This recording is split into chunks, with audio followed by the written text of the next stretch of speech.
This is Hal Shurtleff, your host of Camp Constitution Radio. Camp Constitution Radio is brought to you by Camp Constitution. Among other things, Camp Constitution runs an all-volunteer family camp. This year's camp will be from July 12th to the 19th. Beautiful Sunday to Sunday in beautiful Ringe, New Hampshire. And for more information about the camp, you can go to campconstitution.net. I'm going to have a special guest today on the phone, but just to let you know, this show is heard on WBCQ The Planet, shortwave, every Monday night at 7:30 p.m. Eastern Standard Time. The station is located in beautiful Monticello, Maine, in Aroostook County. And in addition to the summer camp program, Camp Constitution has a press, a publishing arm. We've published a number of reprints, some timeless classics. We've got George Washington's Farewell Address. We have the Davy Crockett story, Sockdolager. We've actually published some things on our own. One of them is a recent book called Gems from the Gem Years, written by Bettina Dobbs, and we're going to be actually having a time in Maine at Rockland, at the Rockland Library, this coming Saturday, March 21st at 2 o'clock. We're going to be just reminiscing about the great organization that Bettina Dobbs started back in 1978 and the wonderful impact that it had on the lives of many families in Maine and other parts of the country. And we'll also be promoting her book, Gems from the Gem Years. We published a book back in a few years ago that was originally published in the, I think it was 1810. It was by Noah Webster, and the book refuting global warming. Noah Webster, the famous lexicographer and statesman, he was, we could say, a founding father. He wrote an essay refuting global warming. He didn't call it global warming in those days, and they actually thought it was a good thing that the weather was getting warmer in the winter, but he used the Old Testament and the New Testament for weather patterns, as well as diaries of farmers and so forth. That book is available on the Camp Constitution bookstore on the website, many other things. And if you're interested in helping our camp program, helping this radio get a larger audience, you can become a camp sponsor. Really, any donation, especially if you're a business, will put you on the sponsors page. Just contact us. Our guest is online here, and before I bring him on, I just want to give a quick introduction. Dr. Kishore is originally from India. He came here in the early 70s, and he is probably the nation's, if not the world's premier edicologist. He may have been the first one, and he has studied. He's got more degrees than a thermometer, and he is the man who designed the Massachusetts model. I just wish he had a cure for my cough, which successfully treated drug and alcohol addicts. And anyway, welcome to the show, Doctor. Thank you, Hal. Thank you for having me. Well, I got a chance to meet you. You came to a couple of video showings that an organization was having dealing with America, Imagine a World Without Her, by Dennis D'Souza, who had been one of your countrymen, a U.S. citizen who came over from India, and he got in some trouble with the federal government dealing with some type of campaign finance, and they put him in handcuffs and fined him. And you told me that you had a story to tell, and then I got a chance to get to know you a little better, and your story would make his story look like a jaywalking.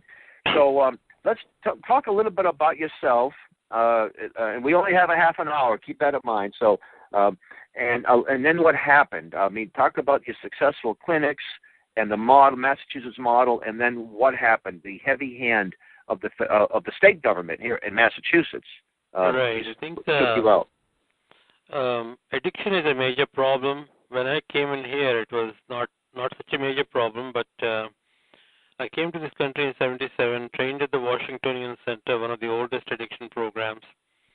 And Now, you told me the Washingtonian Center was founded by George and Martha Washington and Dr. Benjamin Rush.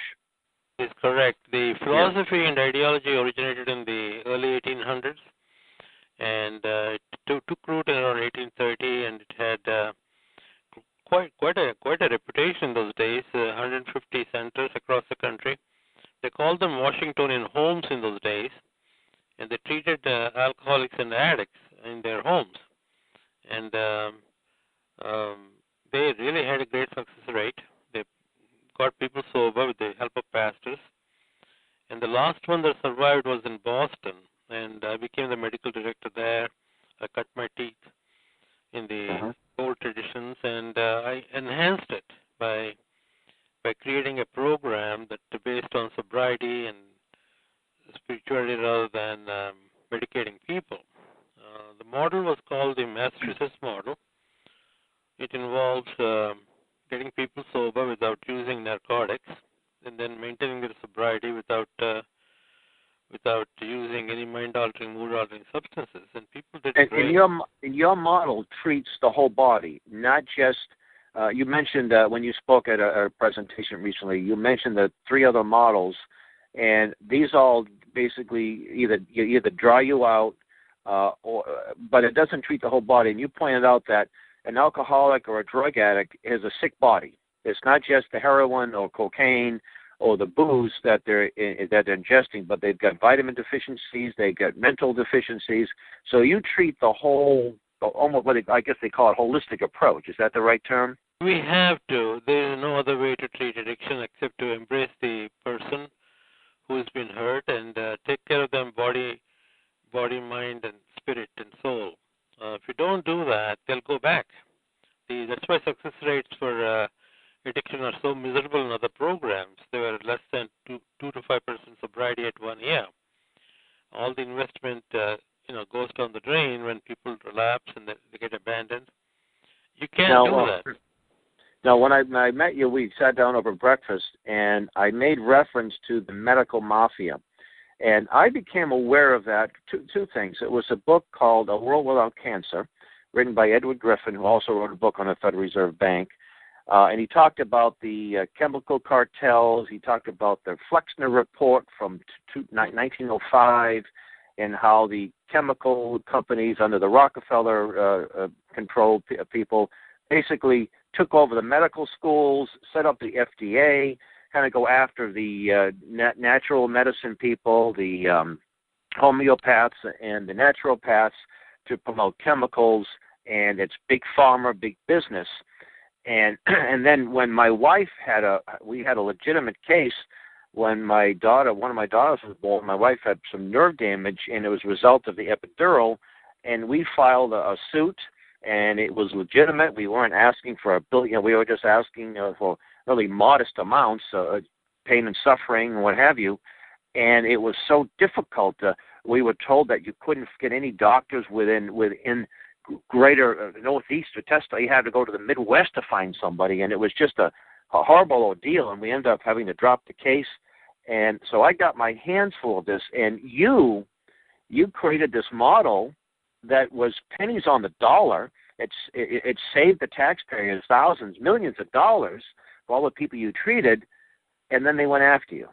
So explain the success rate and your clinics, and then the justification to why the state went after you.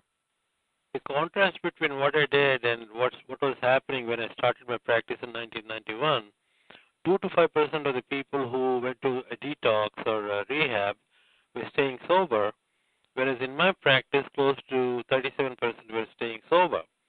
The reason is very simple. We started with the very first thing that people don't like, which is withdrawal. Coming off of drugs is not easy, or alcohol is not easy. They get the horrors or the delirium treatments. And I had a successful, that's my name to fame. I took care of them without sending them to a hospital, and I took care of them outpatient. And they loved it. They liked the fact that they were treated well. And then the second part of the program was the sobriety maintenance. We heard of methadone maintenance, where they give drugs and maintain them for life. I did the same thing with sobriety maintenance, getting people sober and keeping them sober. I developed techniques to do that using basically surveillance, surveillance of the disease, drug testing, urine testing, and cold calling. We figured out a way to keep them on the thin and narrow for 3 to 6 months. Once people got sober and stayed sober for 3 to 6 months, they have to say, I like this. I like my sobriety. To do that, we created a community, with churches, pastors. Bishop Hogan was part of the program. We would bring in pastoral students from Harvard Divinity School to give them the nurturance, spiritual nurturance. And next thing you know, they became rock stars. They began to stay sober, and every time they went to an AA meeting, I would get 10 more patients. It was unheard of for an addict to stay sober for that long without relapsing.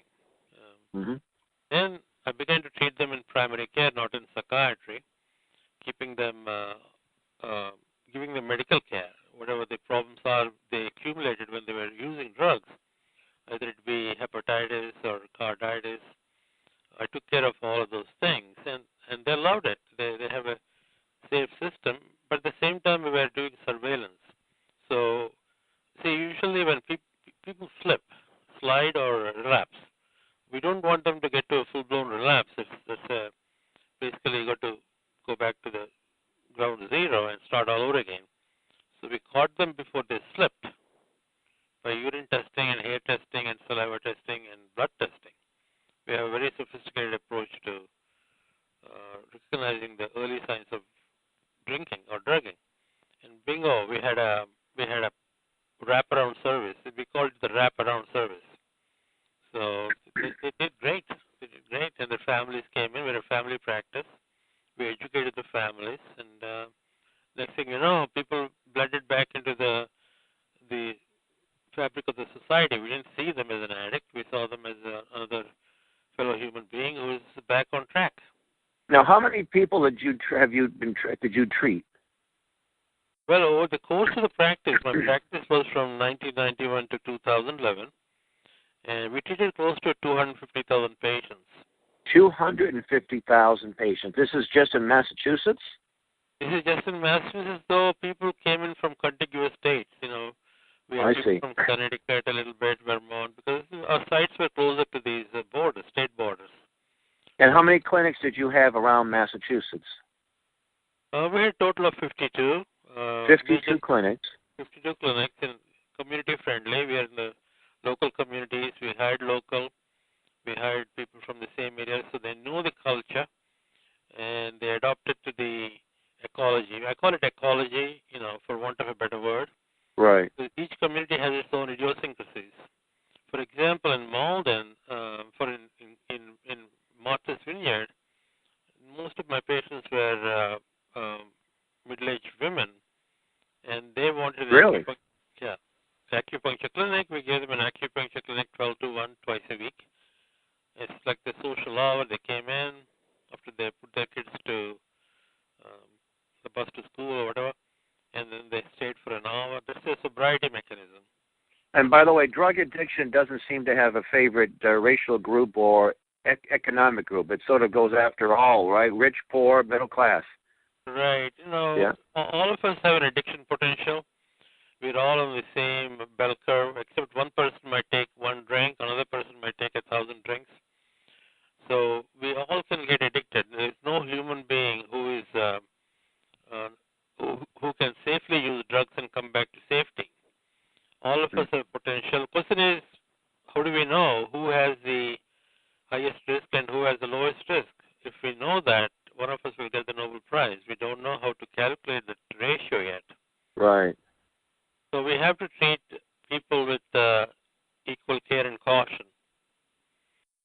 Similar to what I call is a light thing. We go to safety. We don't stand in the open areas.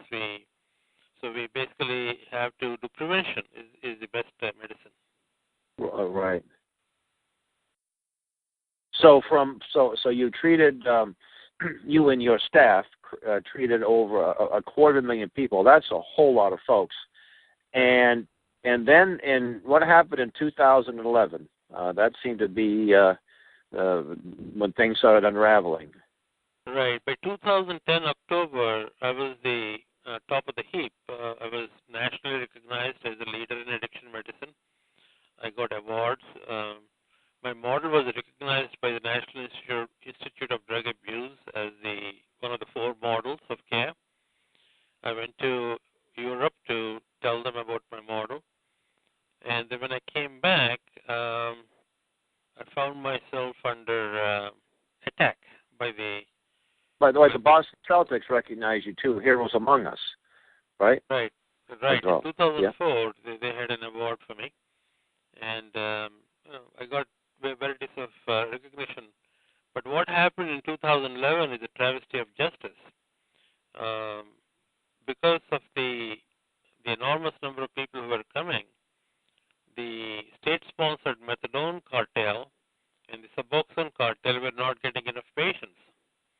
They were left without any patients because people were staying sober, happily, living their lives, and they stimulated somebody to attack me.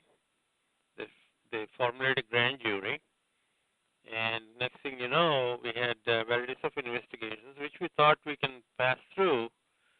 But all of a sudden, on September 20th, 2011, in the middle of the night, a SWAT team came to my house, including 20 state police troopers, 13 Brookline police troopers, dogs.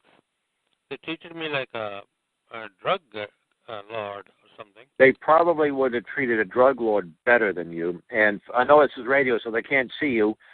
You're about, 6'9", 300 pounds.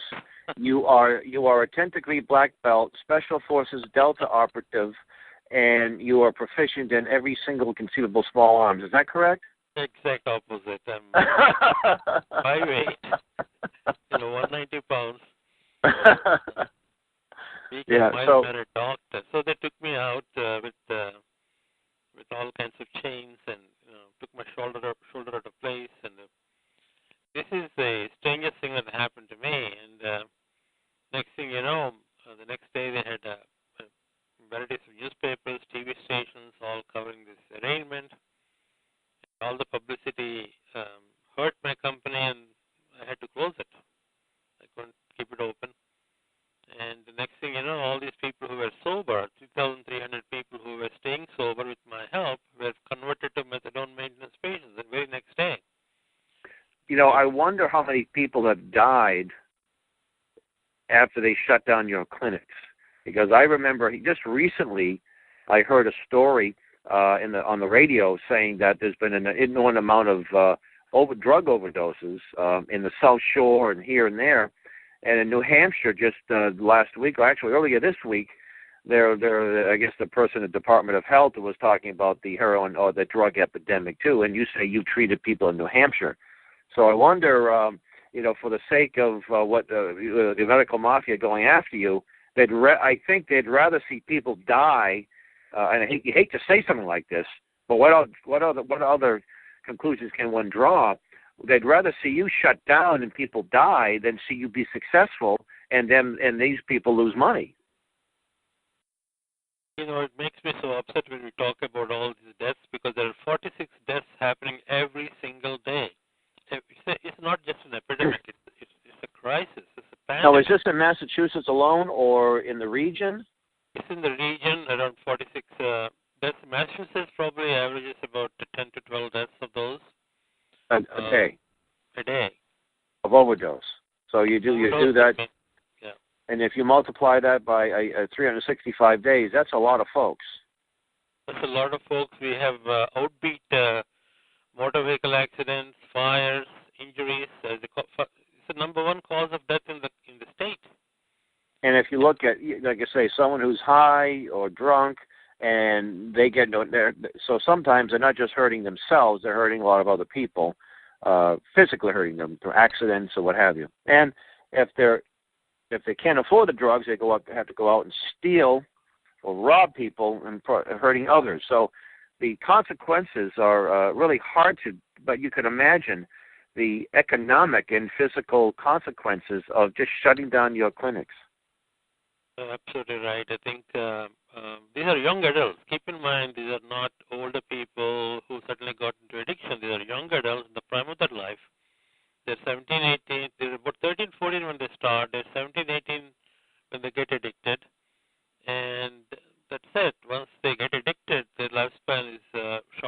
at least 20 years. They live up to 30, 40. Wow. And they die, and they, if you look at the 100 addicts coming in the door, and you measure their longevity in about 10, 20 years, half of them will not exist if they don't get the care. Some of them take their own lives. A quarter of the people who die take their own lives because really they cannot get away from this monster, the cunning beast. And a quarter of them will be killed by the drug dealers because to be an addict, you need other people to help you. You need a runner, you need a mule, you need a lookout, an informant. It's like a business operation. Well, it's kind of interesting. So interesting that the medical mafia didn't like you, and the dope pushers didn't like you either, right? Because you're taking customers away from them. So it looks like the state and also the drug dealers, the ones that the state is supposed to fight, they took you out and you helped. They benefited both groups, right? Right. Yep. Drug dealers in general are not organized. They're small people who are trying to make a living, and they're not organized as the state is. State is organized with this way we call it the medical industrial complex. Well, they have the guns and they have the courts and they have the jails. That's what they have in their favor. Absolutely. So, by the way, you're listening to Camp Constitution Radio, heard on WBCQ The Planet every Monday night, 7:30 p.m. Eastern Standard Time, sponsored by Camp Constitution, campconstitution.net. Okay, so they arrested you in the middle of the night with a little bit of overkill. It's like using an elephant gun to kill a mosquito. And they charged you with what, about 35 to 40 counts? Initially, it's only one count, but they expected me to go away for pretrial detention. They wanted $1.5 million bail. Fortunately, I was able to get out with the help of my lawyers, and then I was starting my practice again, and they re-arrested me 2 weeks later to put up some more charges, and the publicity really killed my practice, and I couldn't survive. It's a very interesting story. For people who want to read it, they should go to chalcedon.edu or. Well, why don't you spell that out so people can hear it clearly? It's a Chalcedon. There's actually been about 5 or 6 stories about your and. Is there a book coming out about your experiences too? It's getting there. I think we have people writing it. There are 2 websites, kishorestory.info and chalcedon.edu. They have done a good job of covering it from different angles. You can also go to my YouTube channel, Hal Shirtless, on YouTube. And you can find the presentation you gave just a few weeks ago on the subject. You and Massachusetts attorney Greg Hession, who was actually writing a story about it in the New American, yet to be published. I don't think it's come out yet. The New American magazine will be just talking about. And I am sure it's just what you experienced is something that many other Americans all over the country have experienced to various degrees. So it's just an example at the state level or at the federal level of the overreach of the federal and state governments and how they're able to get away with what they get away with. Here, the concerning issue is we are dealing with the young children, the prime of their life, and the society has a duty to protect. So protecting the kids, we're making them fodder for the methadone clinics, Suboxone clinics, the detox industry. It's a self-perpetuating monster that we created. So where do you stand right now? Where's your case stand at this point? Because you were under house arrest. You told me you had to wear a bracelet, an anklet that caused some kind of physical ailment as well, right? You had radiation on you, basically. Right. I was on it for 1,400 days, and it affected my health, just like a cell phone affects the hearing. The bracelets on the ankle affect your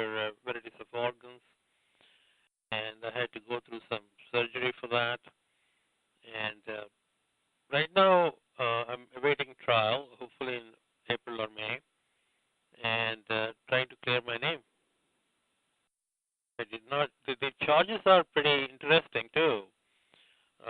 What they charged me with is co-locating my practice inside sober houses and co-employing people from the sober houses. Both of these are acceptable parts of the federal regulation called safe harbor rules, and fortunately or unfortunately, they're part of the Obamacare rules too. To enhance the care, you have to co-locate your practice wherever your patients are. So I have done things that are approved and legitimate, and they charge me with the crime for that. That I bribed the people to get the business, which is jaw-dropping. So you're facing. You anticipate all these charges will be dropped, and hoping that you'll be cleared. You think you'll be able to reopen these clinics if you're totally exonerated? Absolutely. I think that there is enough of a groundswell of interest. People want this, especially considering the fact Governor Baker has declared it a crisis, and he wants something to be done. And they're holding hearings all across the state, and everybody should go to these hearings to hear the extent and depth of the problem. I was in Worcester the other day for the first hearing. I testified there, and the judge, juvenile court judge, was telling stories about 13, 14-year-old young children living with the drug dealers in huts in some parks or faraway places, abandoning their homes. We got young children getting pushed into prostitution and the drug trade. We have the soft underbelly of the society is getting exposed here, and we can get hurt. We're already seeing child abuse. We're seeing an element of elderly abuse, home invasions. We've got to be careful and cautious. The social fabric is not ripped. So anyway, so if people, we got about 2 minutes left here, so we can wrap things up. If people are interested in learning more about the case and maybe what they can do, and I don't think it matters where they live in the country, because your model was treating people everywhere. It wasn't just being treated people in Massachusetts. They can go to the Chalcedon Report, CHALCEDON. That's a Christian-based organization. And they could find it, just do a search for your name. It's Dr. Kishore, and they get a series of articles detailing your case. And YouTube, there's actually your videos been up by a couple of Bill McNally at The Remnant Man on YouTube, or my YouTube channel, Hal Shurtleff. You'll be able to see the presentation there. And you actually are giving. You're still doing presentations. You're going to be doing things. You're doing things down at the the New Testament Church in Cedarville, Plymouth, Massachusetts. Right. I've been appointed the Minister of Health and Healing by the Bishop of Massachusetts, Dr. Hogan, and Dr. Samuel Hogan, and I've been going through various churches to help people get an understanding of addictions, getting a sense of how to navigate through this broken system. Well, we're out of time. We have to let you go. But I want to thank you for coming on the show, and we'll touch maybe after maybe in a couple of months when more information is available. We'll bring you back on.